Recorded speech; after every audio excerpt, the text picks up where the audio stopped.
ابو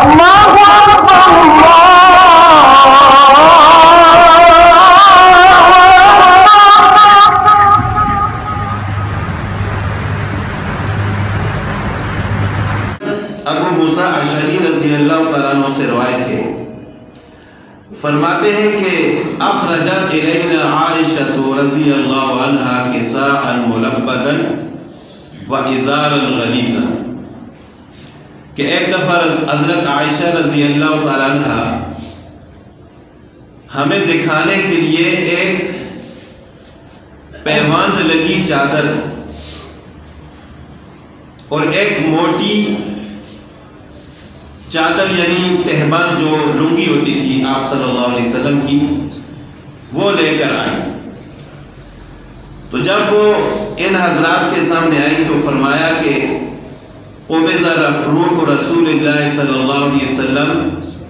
ہذین، کہ آپ صلی اللہ علیہ وسلم کی روح مبارک ان دو کپڑوں میں پرواز ہوئی تھی، یعنی جب آپ صلی اللہ علیہ وسلم کی روح نکلی تھی، آپ صلی اللہ علیہ وسلم نے اس دنیا کو چھوڑا تھا، رحلت فرمائی تھی، تو اس وقت آپ صلی اللہ علیہ وسلم کے جسم پر یہ دو کپڑے تھے، یہ آپ صلی اللہ علیہ وسلم کا لباس تھا کہ ایک پیوند لگی چادر اور ایک موٹی ازار۔ اور حضرت عائشہ رضی اللہ تعالیٰ عنہ نے تبرک کے طور پر آپ صلی اللہ علیہ وسلم کے اس لباس کو اپنے پاس سنبھال کے رکھا تھا۔ اور روایات میں آتا ہے کہ تبرک کے طور پر ان کو اپنے پاس رکھا تھا، اور جب کوئی بیمار ہوتا تو اس لباس کے وسیلے سے وہ ان بیماروں کے لیے دعا بھی فرماتی تھی۔ اور جب وہ اس دنیا سے رخصت ہو گئی حضرت عائشہ رضی اللہ تعالیٰ عنہ، تو پھر یہی آپ صلی اللہ علیہ وسلم کا جو لباس تھا تبرک کے طور پر ان کی بہن حضرت اسماء رضی اللہ تعالیٰ عنہ نے اپنے پاس رکھا تھا۔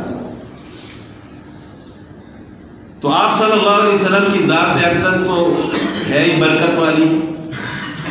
پھر آپ صلی اللہ علیہ وسلم کا لباس بھی ظاہر برکت والا تھا، تو اس وجہ سے انہوں نے اپنے پاس سنبھال کے رکھا تھا، برکت کے لیے، بیماروں کے لیے دعا بھی فرماتی تھی اس کے ذریعے۔ تو اس طرح ہمیں بھی اگر کسی بزرگ نیک آدمی کی کوئی ایسی چیز مل جائے تو ہم تبرک کے طور پر اپنے پاس رکھ سکتے ہیں۔ بعض حضرات تو مدینہ کی مٹی کو بھی اپنے پاس سنبھال کے رکھتے ہیں کہ اس پر آپ صلی اللہ علیہ وسلم کے قدم مبارک لگے۔